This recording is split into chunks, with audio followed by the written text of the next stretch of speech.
In last class we discussed about the preparation of halo orange by the Sand-Meyer methods. That is, when the benzene diazonium chloride is treated with an cuprous chloride.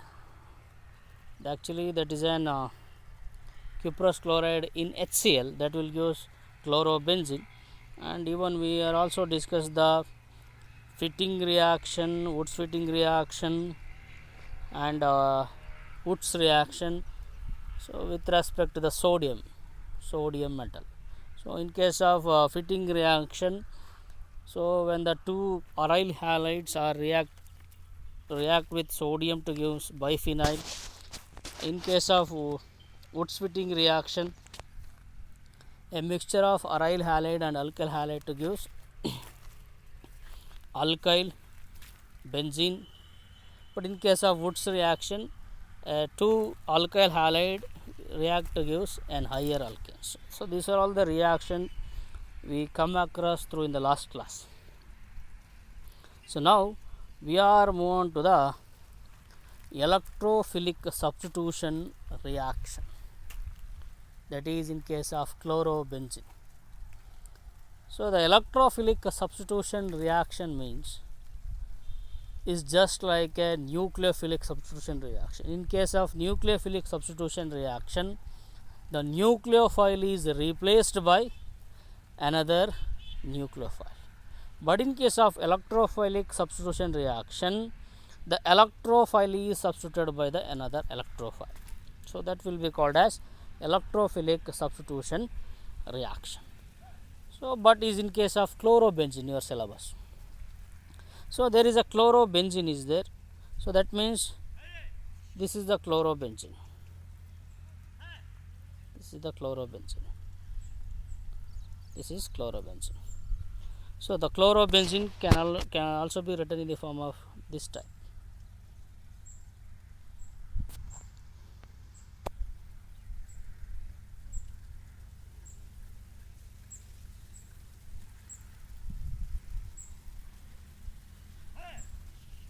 ಈ ಥರನೂ ಬರೀಬೋದು.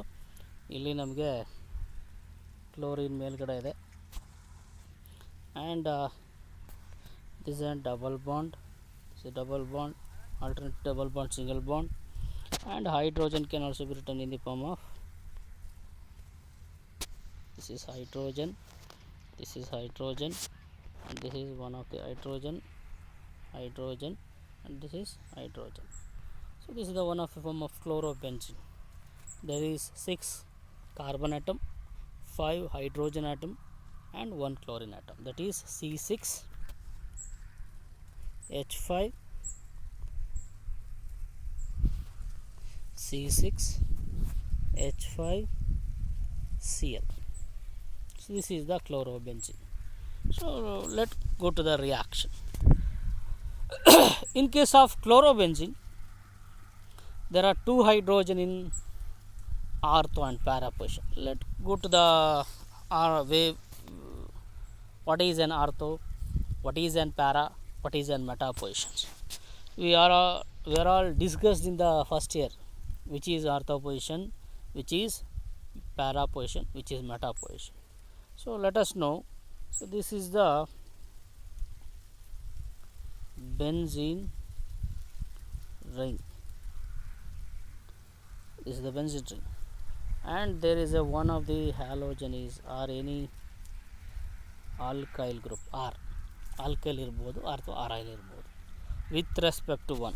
I will give the positions for the carbon, and this is the 1, this is 2, and this is 3, this is 4, this is 5, and this is 6. With respect to 1, we are also mainly concentrated with respect to the 1. If the position of the halogen is present on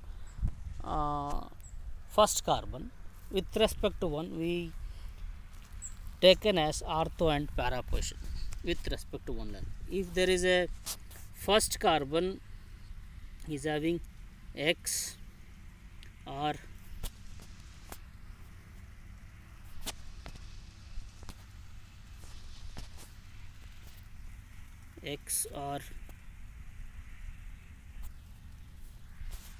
ಅಥವಾ alkyl ಅಥವಾ ಅರೈಲ್ group ಇದ್ದರೆ, first ಕಾರ್ಬನಲ್ಲಿ ನಮಗೆ X ಇರುತ್ತೆ ಅಥವಾ alkyl ಅಥವಾ ಅರೈಲ್ group ಇದ್ದರೆ, the position of carbon 2 and 6 ಅನ್ನು ನಾವು ಅಥವಾ 2 ಅಥವಾ 6 ಅನ್ನು 2 or 6 will be called as ortho position, and the fourth position is called para, and 3 or 5 and athwa 3 and 5 will be called as meta. 2 and 6 will be called as ortho, 4 will be called as para, and 3 and 5 will be called as meta position with respect to the first position of the carbon. ಹಾಗಾಗಿ ನಮಗಿಲ್ಲಿ ಎರಡನೇ ಪೊಸಿಷನ್ನ ortho ಅಂತ ತೊಗೊಂಡ್ರೆ, ಮೂರನೇ ಪೊಸಿಷನ್ನ ನಾವು meta ಅಂತ ತೊಗೊತೀವಿ, ನಾಲ್ಕನೇ ಪೊಸಿಷನ್ನ para, ಐದನೇ ಪೊಸಿಷನ್ನ ಮೆಟಾ, ಆ್ಯಂಡ್ ಆರನೇ ಪೊಸಿಷನ್ನ ಆರ್ಥೋ. ಹಾಗಾಗಿ 2 and 6 is ortho positions, 4 is para, 3 and 5 will be meta positions. So this is about an ortho, para and meta positions. Let's go to the reaction. When chlorobenzene is treated with chlorine, so ಅಲ್ಲಿ ನಮಗೆ chlorination ಅಂತ ಬಂದಾಗ the initial reactant is chlorobenzene, because the electrophilic substitution is mainly depends upon chlorobenzene. ಹಾಗಾಗಿ ಇಲ್ಲಿ ನಮಗೆ ಕ್ಲೋರೋಬೆಂಜಿನ್ನ ಮೊದಲು ಬರ್ಕೋಬೇಕು. This is chlorobenzene. When chlorobenzene is treated with chlorine ಅಂತ ಬಂದಾಗ ನೀವು ನೋಡಬೇಕು chlorine molecule, that is Cl2 molecule in the presence of anhydrous aluminum chloride.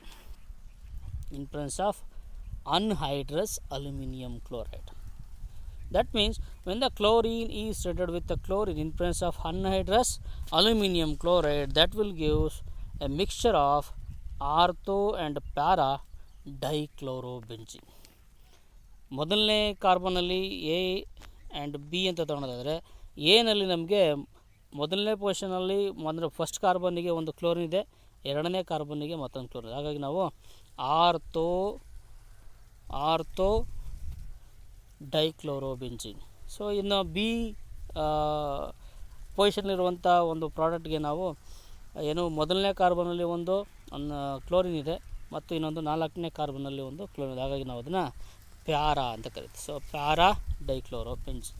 So IUPAC name will be very simple, that is an 1,2 dichlorobenzene.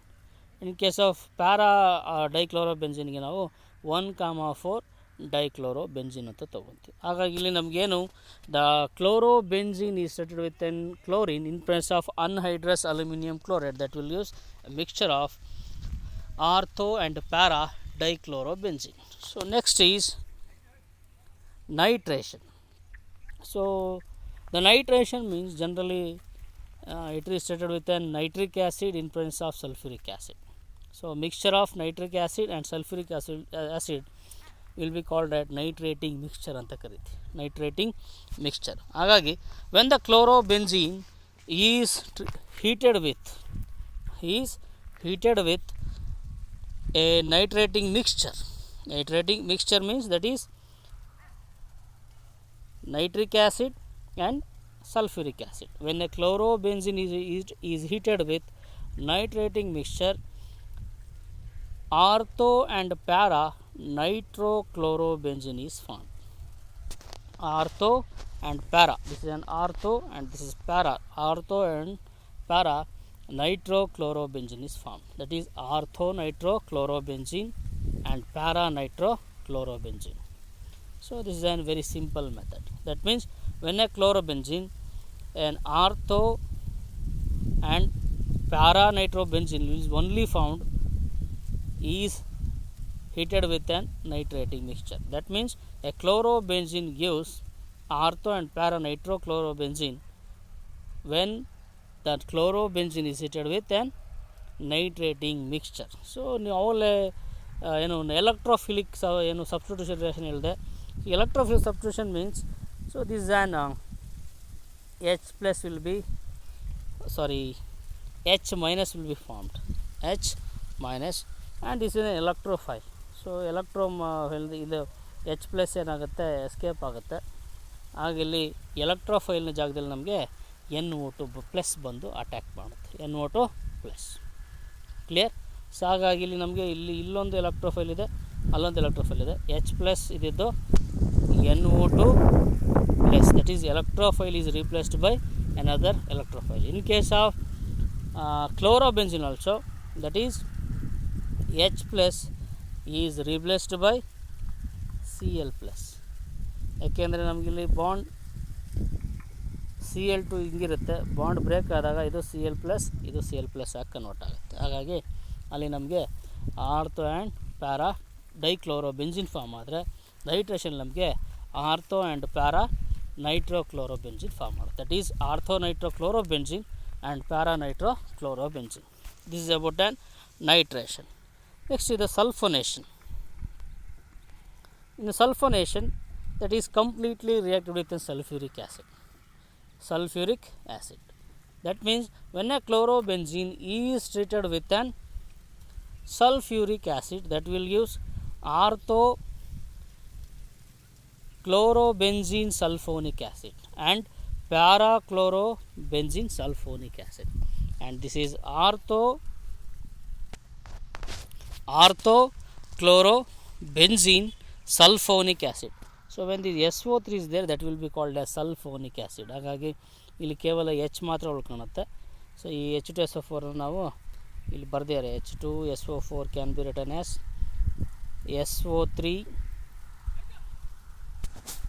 SO3H and OH minus.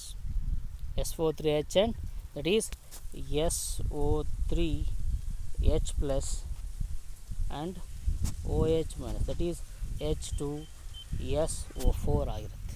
So ಹಾಗಾಗಿ ಇಲ್ಲಿ SO3H plus that is called as sulfonic acid ion ಅಂತ ಕರಿತೀವಿ. ಹಾಗಾಗಿ ಇಲ್ಲಿ orthochlorobenzene sulphonic acid and parachlorosulphonic acid is form. ನಾನು ಇನ್ನೊಂದು ಹೇಳಿದೆ, bromination ಬರೆಯೋದನ್ನು ಹೇಳ್ಕೊಡ್ತೀನಿ ಅಂತ ಹೇಳಿದೆ. ಸೊ ಬ್ರೋಮಿನೇಷನ್ ಸಮೇತ ಸಿಂಪಲ್ ಆಗಿರುತ್ತೆ. ಸೊ ಇಲ್ಲಿ ನಾನು ರಿಯಾಕ್ಷನ್ನ ಬರೀತೀನಿ, ನೋಡ್ಕೊಳ್ಳಿ. So that means when a chlorobenzene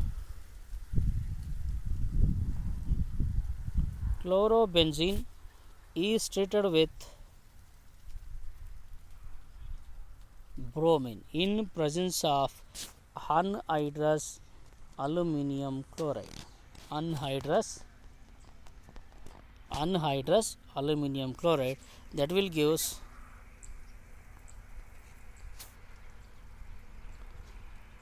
orthobromochlorobenzene and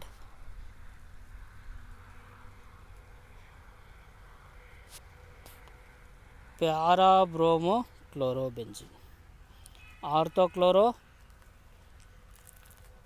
Orthobromochlorobenzene and parabromochlorobenzene. So that will be the bromination reaction. ಇದು ಎಲ್ಲರೂ ಸಪೋಸ್ ಎಕ್ಸಾಮಲ್ಲಿ ಎಕ್ಸ್ಪ್ಲೈನ್ ಬ್ರೋಮಿನೇಷನ್ ಅಂತ ಕೆಲವೊಂದು ಸತಿ ಕೇಳಿಬಿಟ್ರೆ, ಸೊ ಕ್ಲೋರಿನೇಷನ್ ಥರನೇ ಬರೆಯೋದು, ಆದರೆ ಕ್ಲೋರಿನ್ ಜಾಗದಲ್ಲಿ ನಾವು ಬ್ರೋಮಿನ್ನ ಬರೀತೇವೆ ಆ್ಯಂಡ್ ರಿಮೈನಿಂಗ್ ಎಲ್ಲವೂ ಕೂಡ ಸೇಮ್ ಇರುತ್ತೆ. ಪ್ರಾಡಕ್ಟ್ ಮಾತ್ರ ಅದರ ಥರನೇ ಆರ್ಥೋ ಪೊಸಿಷನಿಗೆ ಒಂದು ಬ್ರೋಮಿನ್ ಕೊಡಬೇಕು, ಪ್ಯಾರಾ ಪೊಸಿಷನ್ಗೆ ಒಂದು ಬ್ರೋಮಿನ್ ಕೊಡಬೇಕು. ಹಾಗಾಗಿ ಆರ್ಥೋಬ್ರೋಮೋಕ್ಲೋರೋಬೆಂಜಿನ್ ಆ್ಯಂಡ್ ಪ್ಯಾರಾಬ್ರೋಮೋಕ್ಲೋರೋಬೆಂಜಿನ್ ಫಾರ್ಮ್ ಆಗುತ್ತೆ.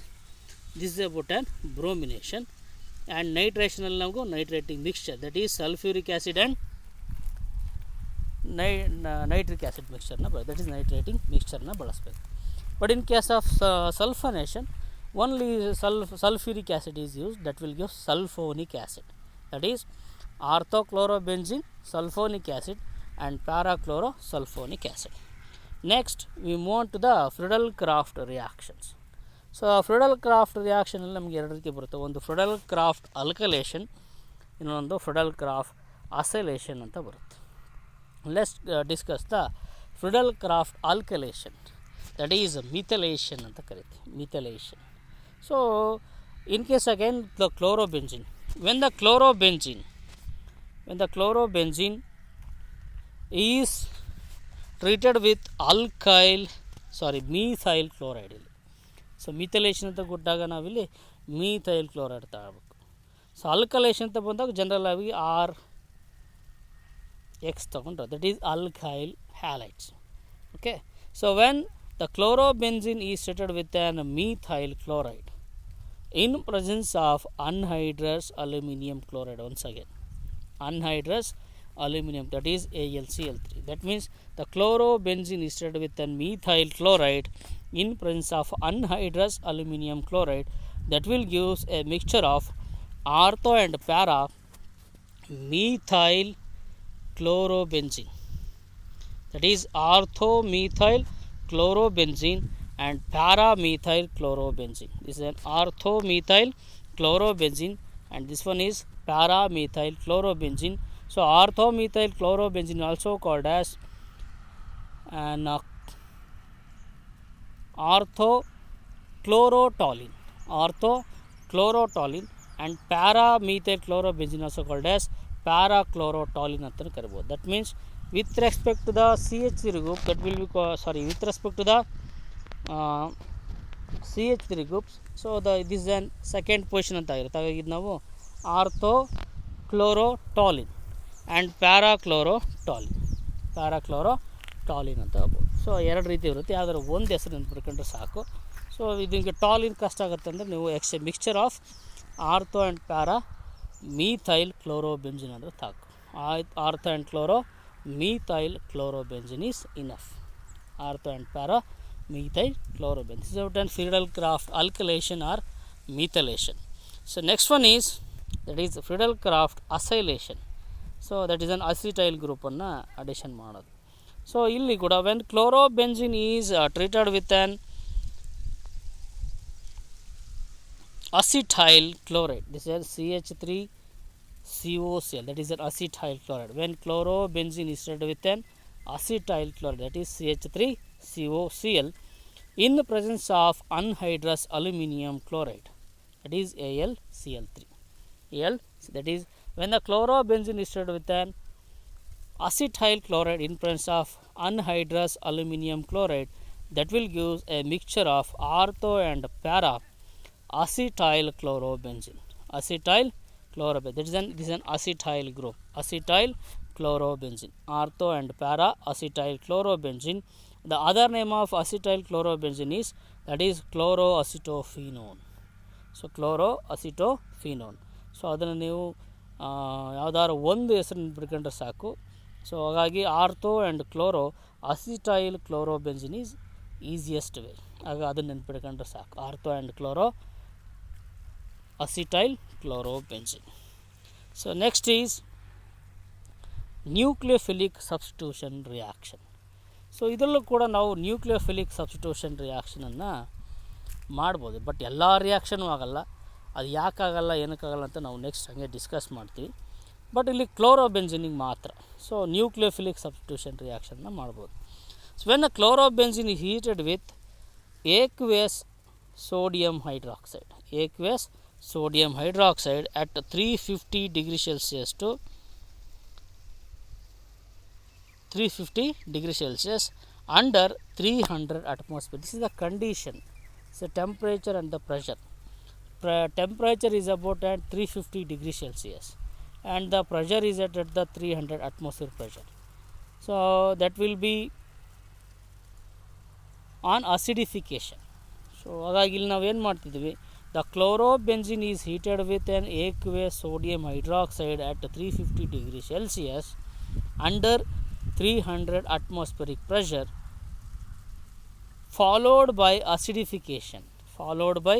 acidification, that will gives a phenol. That means that will gives sodium phenate ಅನ್ನು ಕೊಡುತ್ತೆ. That means this is an chlorobenzene. Is directly related with sodium hydroxide, that will gives sodium phenate. ಹಾಗಾಗಿ ಇಲ್ಲಿ ನಮಗೇನು Cl minus escape ಆಗುತ್ತೆ. Cl minus escape ಆದಾಗ ನಮಗಿಲ್ಲಿ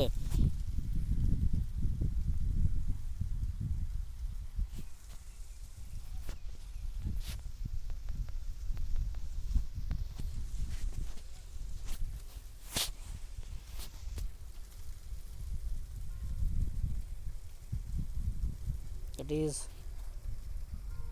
OH Na, but that is sodium phenate will be formed, and ONA ಮಾಡುತ್ತೆ, that is an H is remaining as outside, that is H plus ಮಾತ್ರ ಇಲ್ಲಿ ಹೊರಗಡೆ ಹೋಗುತ್ತೆ, ONA ಮೈನಸ್ ಇದು attack ಮಾಡುತ್ತೆ. This is sodium phenate. So this sodium phenate on acidification, that means just it with an acid that will give phenol ಕೊಡುತ್ತೆ. So ಹಾಗಾಗಿ ಇಲ್ಲಿ ಎರಡು ರಿಯಾಕ್ಷನ್ ಆಗ್ತವೆ. ಒಂದು, the ಕ್ಲೋರೋಬೆನ್ಸಿನ್ is converted to sodium phenate, then again the sodium phenate and acidification to give phenol. So ಎರಡು reaction ಬರೆಯೋಕ್ಕೆ ಕಷ್ಟ ಆಗುತ್ತೆ ನನಗಿದ್ರೆ ಈ ಒಂದೇ ರಿಯಾಕ್ಷನನ್ನು ಬರೀಬೋದು. That is when the chlorobenzene is treated with an sodium hydroxide at 350 degrees Celsius under 300 atmospheric pressure followed by acidification. ಇಲ್ಲಿ ಮೂರು ಕಂಡೀಷನ್ ಕೊಟ್ಟಿರೋ, ಒಂದು 350 ಡಿಗ್ರಿ ಸೆಲ್ಸಿಯಸ್ಸು, ಒಂದು 300 ಅಟ್ಮಾಸ್ಫಿಯರ್ ಪ್ರೆಷರು, ಒಂದು H plus, that means acidification. Followed by acidification gives phenol. ಹಾಗಾಗಿ the chlorobenzene is converted into phenol ಆಗುತ್ತೆ. ಹಾಗೆ ಮೊದಲು ಸೋಡಿಯಂ ಫೀನೇಟ್ ಆಗುತ್ತೆ, sodium phenate is again acidification to gives phenol. ಹಾಗಾಗಿ ಎರಡು ಸ್ಟೆಪ್ಪನ್ನು ಒಂದೇ ಸ್ಟೆಪ್ಪಲ್ಲಿ ಬರೆದಿದ್ವಿ. That means first the chlorobenzene converted into sodium phenate, that is this is sodium phenate, that is the sodium phenate.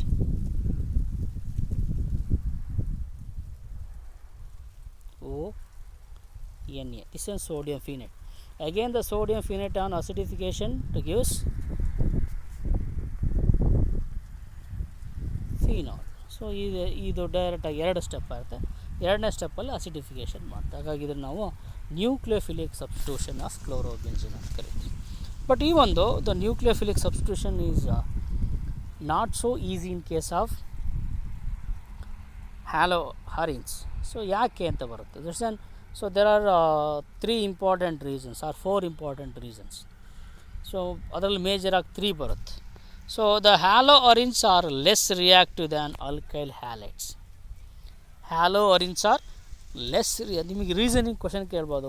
Y the haloarenes are less reactive towards nucleophilic substitution reaction. Why the haloarenes ಅಥವಾ aryl halides are less reactive towards the nucleophilic substitution reaction. Give reason. ಏನಕ್ಕೆ ಹ್ಯಾಲೋಹರಿನ್ಸ್ಗಳು nucleophilic ಸಬ್ಸ್ಟಿಟ್ಯೂಷನ್ಗಳಿಗೆ ತುಂಬ ಕಡಿಮೆ ರಿಯಾಕ್ಟಿವಿಟಿಯನ್ನು ತೋರಿಸ್ತವೆ, ಕಾರಣ ಕೊಡಿ ಅಂತ. Why the haloarenes are less reactive towards nucleophilic substitution reaction. Give reason. ಅದಕ್ಕೆ 3 important ರೀಸನ್ಗಳು ಬರ್ತವೆ. ಮೊದಲನೇದು ರೆಸೊನೆನ್ಸ್ ಎಫೆಕ್ಟ್ ಅಂತ ಬರುತ್ತೆ. Resonance effect. ಎರಡ್ one is hybridisation of carbon atom and the third one is electron density on benzene. ಈ 3 important ಕಾರಣಗಳು. ಒಂದು resonance effect, ಇನ್ನೊಂದು hybridisation of carbon atom and the third one is high electron density on benzene. ಈ 3 ಕಾರಣಗಳಿಂದ ಇದು nucleophilic substitution is very less in case of haloarenes with respect to alkyl halides ಅಥವಾ ಆಲ್ಕೇನ್ಸ್ಗೆ compare ಮಾಡಿದ್ರೆ ಹ್ಯಾಲೋಹರಿನ್ಸ್ಗಳು less reactive ಬರ್ತವೆ. ಕಾರಣ 3 ಇರುತ್ತೆ. ಒಂದು ರೆಸೊನೆನ್ಸ್ ಎಫೆಕ್ಟ್, ಇನ್ನೊಂದು hybridisation of carbon atom and high electron density on benzene. Let's discuss detail in case of how the resonance effect is affect on nucleophilic substitution reaction in halogens. So due to the resonance, the carbon halogen bond nature in halogens, hence higher energy is required to break this bond. Suppose this is an benzene, there is a halogen X, ಯಾವುದೋ ಒಂದು halogen ಇರುತ್ತೆ. The energy required for the breaking this bond between halogen and the benzene ring carbon, ಇಲ್ಲೊಂದು carbon ಇರುತ್ತೆ. But in case of alkyl halides, it's very easy. That is here R is an alkyl, that is CH3 ಇರ್ಬೋದು ಅಥವಾ ಬೇರೆ ಏನಿರ್ಬೋದು. And the halogen atom grab the electron towards itself. That will grab electron towards itself and attain the partially negative charge on the halogen it will attain partially positive charge. But in case of halo orange, the bond length is very very closer. In case of halo orange, ಇದರಲ್ಲಿ ತುಂಬ bond length ಏನಾಗುತ್ತೆ, the C X nature ಅಂತ bond length ಕಡಿಮೆ ಇರುತ್ತೆ, and it is not so easy to break this bond. That's why if it break means the resonance, that means the complete benzene ring, it will be protect the halogen atom, not so easy to break. That means it cannot be escaped. ಆಗ ನಾವು ಕ್ಲೋರೋಬೆನ್ಸಿನ್ ನಾವು electrophilic substitution ರಿಯಾಕ್ಷನ್ಗಳನ್ನ ಮಾಡ್ತೀವಿ. Chlorination ಆಗಿರ್ಬೋದು, bromination ಆಗಿರ್ಬೋದು, nitration ಆಗಿರ್ಬೋದು, ಸಲ್ಫನೇಷನ್ ಆಗಿರ್ಬೋದು, ಅಥವಾ Fidel craft ರಿಯಾಕ್ಷನ್ಗಳಾಗಿರ್ಬೋದು, ಇವೆಲ್ಲವನ್ನು ನಾವು ಎಲೆಕ್ಟ್ರೋಫಿಲಿಕ್ ಸಬ್ಸ್ಟಿಟ್ಯೂಷನ್ ರಿಯಾಕ್ಷನ್ ಮಾಡೋದು. That means the bond between the carbon in a benzene and the halogen is very very lesser distance. It can't be break very so easy. ಆ resonance effect ಏನು ಮಾಡುತ್ತೆ, ಈ bond break ಮಾಡಿದಾಗ ಇಲ್ಲಿ positive charge ಬರುತ್ತೆ ಅಂತ ತಿಳ್ಕೊಳ್ಳೋಣ. This is the positive charge. So this is then positive charge. ಇಲ್ಲಿ ಪಾಸಿಟಿವ್ ಚಾರ್ಜ್ ಬಂತು. ಇಫ್ ಇಟ್ ನಾವು ಬ್ರೇಕ್ ಮಾಡಿಬಿಟ್ಟಿನಿ, ಸೊ ಅಲ್ಲಿ ಸಿ ಎಲ್ ಮೈನಸ್ ಎಸ್ಕೇಪ್ ಆಯಿತು, ಇಲ್ಲಿ ಪಾಸಿಟಿವ್ ಚಾರ್ಜ್ ಬಂತು. ಈ ರೆಸನೆನ್ಸ್ ಎಫೆಕ್ಟ್ ನಾವು ಡಿಸ್ಕಸ್ ಮಾಡಿದ್ವಿ ಫಸ್ಟ್ ಇಯರಲ್ಲಿ, how the resonance effect in place. Suppose ಈ ಎಲೆಕ್ಟ್ರಾನ್ ಏನು ಮಾಡುತ್ತೆ, ಇಲ್ಲಿಗೆ ಮೇಲ್ಗಡೆ ಶಿಫ್ಟ್ ಆಗುತ್ತೆ. ಶಿಫ್ಟ್ ಆದಾಗ that will gives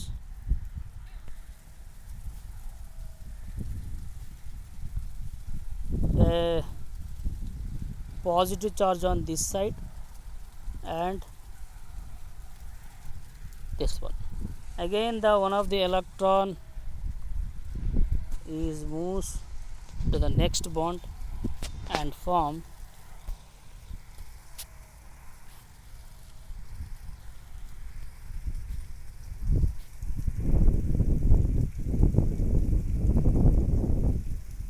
so there is a new bond here, so oldest bond and the positive charge here. Okay, again this electron moves towards this side,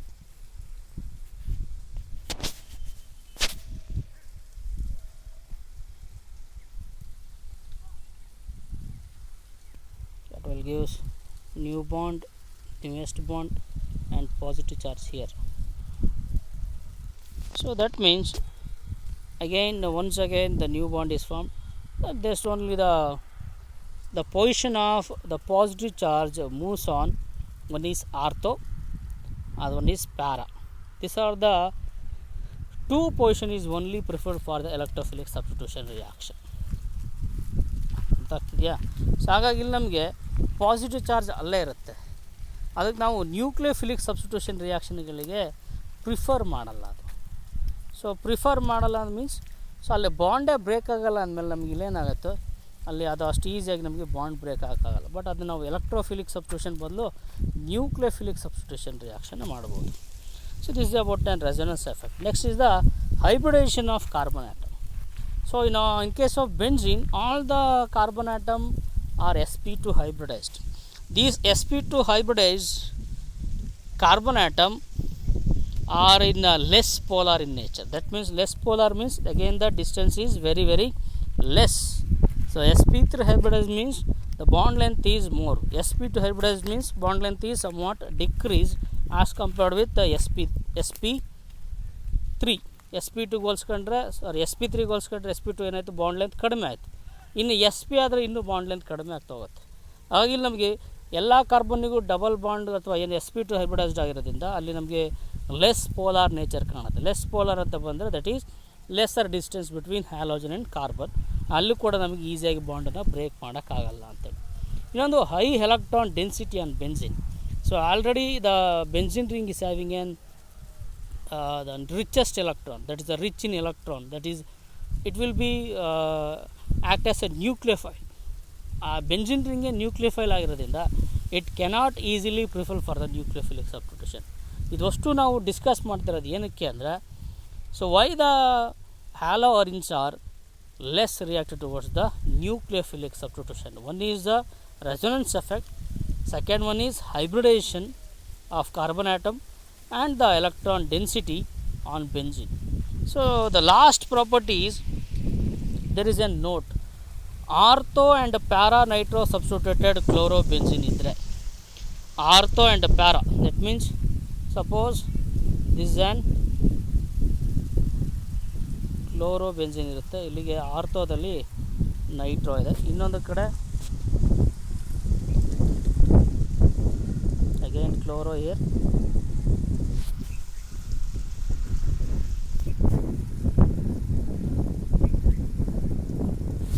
and here ಪ್ಯಾರಾದಲ್ಲಿ ಇನ್ನೊಂದು nitro ಇದೆ. That means if the ortho and para positions that will decrease the electron density and hence introduce the partially positive charge on the carbon atom containing halogen. ನಾವಾಗಲೇ resonance ಬರೆದಿದ್ದೆ, ಅಲ್ಲೇನು ಮಾಡುತ್ತೆ ನಾನೆಲ್ಲರೂ ಇಲ್ಲಿ ಈ ಹ್ಯಾಲೋಜನ್ನ remove ಮಾಡಿಬಿಟ್ರೆ ಅಲ್ಲಿ ನನಗೆ ಪಾಸಿಟಿವ್ ಚಾರ್ಜ್ ಬರೋದ್ರಿಂದ ಎಲೆಕ್ಟ್ರಾನ್ ಡೆನ್ಸಿಟಿ ಏನಾಗುತ್ತೆ, ಕಡಿಮೆ ಆಗುತ್ತೆ. ಆಗ ಅದು ಕೂಡ ನಮಗೆ ಮೆಟಾ ಪೊಸಿಷನಲ್ಲಿ ನಮಗೆ ಏನಾದರೂ ಗ್ರೂಪ್ ನೈಟ್ರೋ ಗ್ರೂಪ್ ಇದ್ದರೆ ನಮಗೆ ನ್ಯೂಕ್ಲಿಯೋಫಿಲಿಕ್ ಸಬ್ಸ್ಟಿಟ್ಯೂಷನ್ ರಿಯಾಕ್ಷನ್ಗಳಿಗೆ ಪ್ರಿಫರ್ ಮಾಡುತ್ತೆ. ಆದರೆ ಯಾವುದೇ ಕಾರಣಕ್ಕೂ ನಮಗೆ ಆರ್ಥೋ ಮತ್ತು ಪ್ಯಾರಾದಲ್ಲಿ ನೈಟ್ರೋ ಇದ್ದರೆ ನ್ಯೂಕ್ಲಿಯೋಫಿಲಿಕ್ ಸಬ್ಸ್ಟಿಟ್ಯೂಷನ್ ರಿಯಾಕ್ಷನ್ಗೆ ಅದು ಕೂಡ ಹೆಲ್ಪ್ ಮಾಡಲ್ಲ. This is special property. And next we move to some of the uses and environmental effects of haloalkenes and haloarenes. First one is the methyl chloride. So methyl chloride is also called as dichloromethane.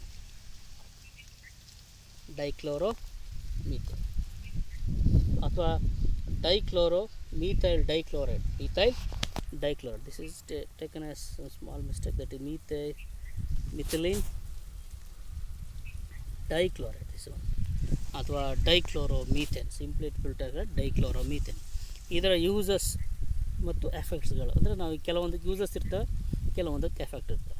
ಮತ್ತು ಡೈಕ್ಲೋರೋಮೀಥೇನಿಗೆ it is used as a solvent for metal cleaning and finishing.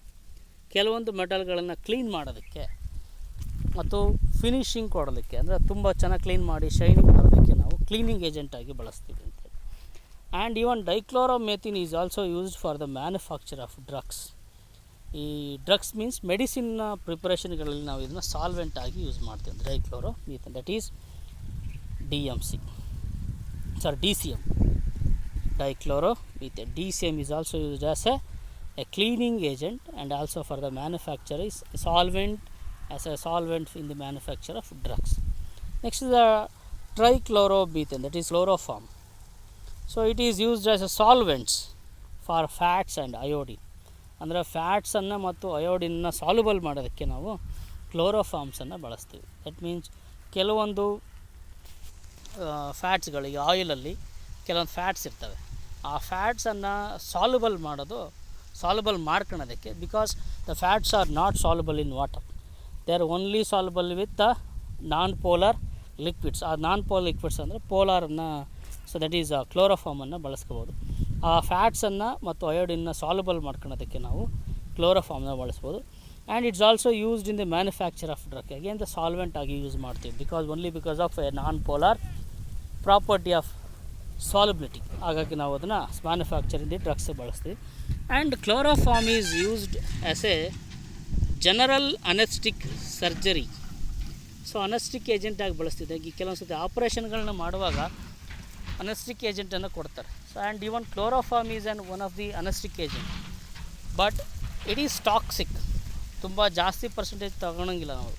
So only 35% ಮಾತ್ರ ಅನೆಸ್ಟಿಕ್ ಏಜೆಂಟಾಗಿ ಬಳಸ್ತಿರ್ತೀವಿ. ಅದನ್ನು ಅತಿ ಹೆಚ್ಚಾಗಿ ಬಳಸ್ಬಿಟ್ರೆ toxic agent ಆಗಿ ಬರುತ್ತೆ, that means the poisonous. ಹಾಗಾಗಿ ನಾವು ಅದನ್ನು it can be replaced by the safer anaesthetic like haloethanes. ಅದಕ್ಕೆ ನಾವು ಹ್ಯಾಲೋಈಥೇನ್, ದಟ್ ಈಸ್ CHCl ಅನ್ನು ಬಳಸಿದ್ರೆ ಅಥವಾ CH ಬ್ರೋಮೋ ಹ್ಯಾಲೋಈಥೇನ್ಸ್ಗಳನ್ನು ಬಳಸಬೇಕು.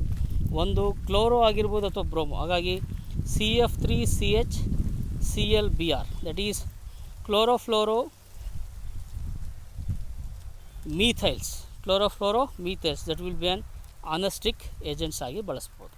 This is about an trichloromethane. And ಅಯೋಡೋಫಾರ್ಮ್ಸ್.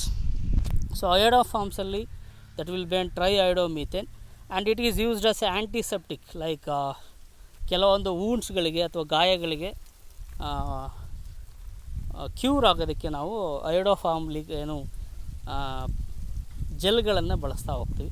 And it is used in several for drugs, only for the ಏನು first ಏಡ್ಗಳಲ್ಲಿ ನಾವು ಜಾಸ್ತಿ ನೋಡಿರ್ತೀವಿ ಬ್ರೌನ್ ಕಲರ್ದೊಂದು ಅಯೋಡೋಫಾರ್ಮ್ ಆಯಿಂಟ್ಮೆಂಟ್ ಇರುತ್ತೆ, ಅದು ಕೂಡ iodoform oil, that is tri iodo methane.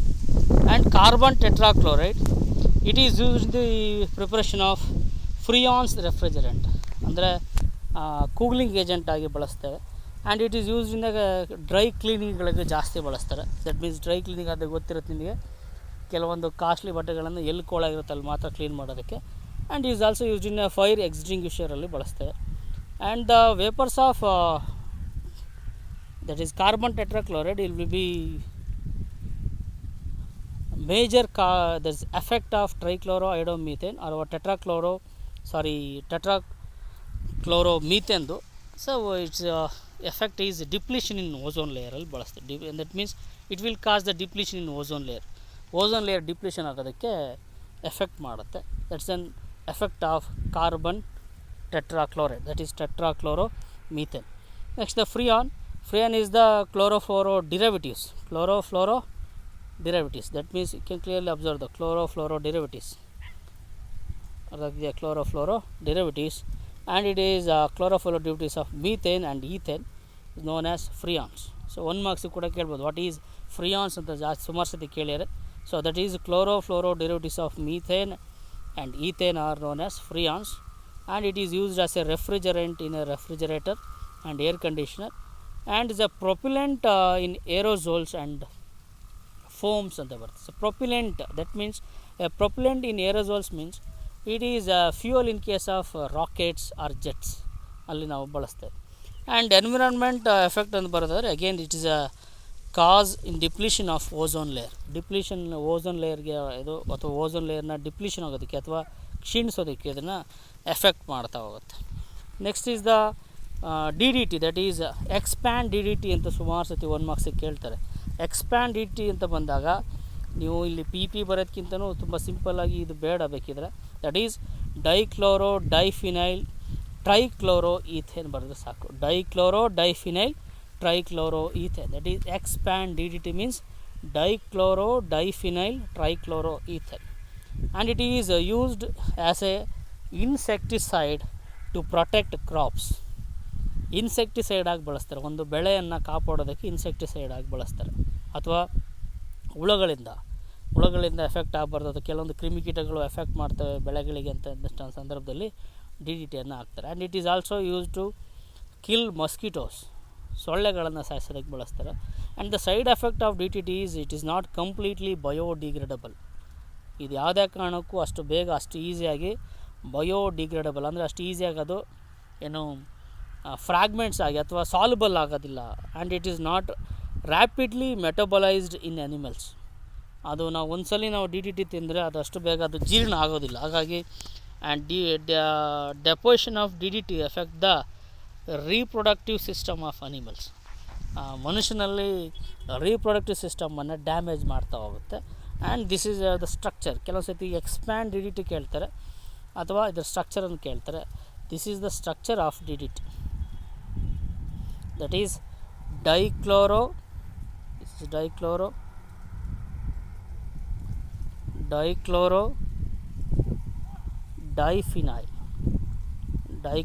diphenyl terminal ಇರುವಂಥ 2 carbon, that is dichlorobenzene diphenyl, dichlorodiphenyl trichlorobenzene trichloro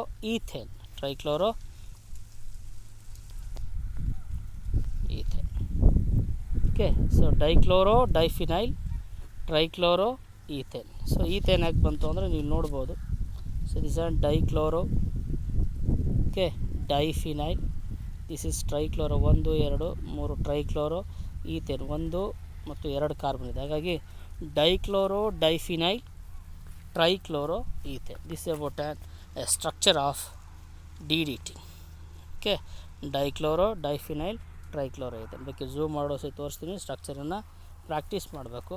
ಕೆಲವು ಸತಿ write the structure for DDT ಅಂತ ಕೇಳ್ತಾನೆ, ಹಾಗಾಗಿ ನೀವು ಏನು ಬರೀಬೇಕು.